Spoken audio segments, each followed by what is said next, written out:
মানুষের থেকে কেউ এটা তারারে ইনোসেন্ট করে তারারে ই করে লইয়া গেছে তারারে। ঠিক আছে, এটা ব্যাপারে আমি বেশি কিছু জানি না। তাইলে তো সাহেব এটা ভেরিফাই করে ছাড়ছি। তাইলে ঠিক আছে, এখন আপনি তারারে ক্লেম দিছেন, অবশ্যই আমরা তারারে অ্যারেস্ট করব।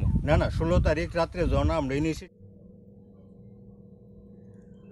আবারও এয়ারপোর্ট থানাধীন পশ্চিম গান্ধী গ্রাম পঞ্চায়েতের উত্তর রামনগর এলাকায় রাতের অন্ধকারে পাম্প হাউসের সমস্ত ইলেকট্রিক মালামাল চুরি করে নিয়ে গেল চোরের দল।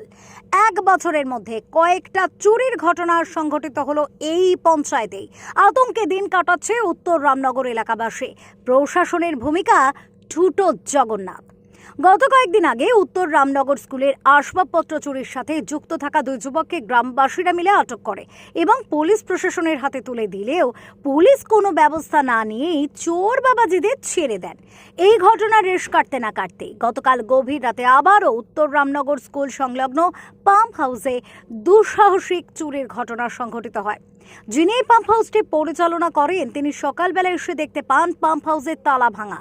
তারপরে ফোন করেন এয়ারপোর্ট থানায়। এয়ারপোর্ট থানার পুলিশ আশ্বস্ত করেন শীঘ্রই দোষীদের আইনের আওতায় এনে গ্রেপ্তার করা হবে। অন্যদিকে চুরির ঘটনায় আতঙ্কে দিন গুজরান করছেন উত্তর রামনগর এলাকাবাসী।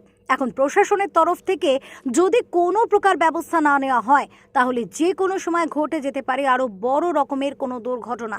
তাই উত্তর রামনগর এলাকাবাসীর তরফ থেকে প্রশাসনের নিকট দাবি একটাই, দোষীদের আইনের আওতায় এনে শীঘ্রই গ্রেপ্তার করা হোক। এখন দেখার বিষয় এয়ারপোর্ট থানার ওসি কী ধরনের ব্যবস্থা নেন। শুধুমাত্র আশ্বাস দিয়েই থেমে থাকেন নাকি কাজের কাজও কিছু করেন? এই নিয়ে জনগণের প্রশ্ন লাখ টাকার। Bureau report, SD news media, Tripura.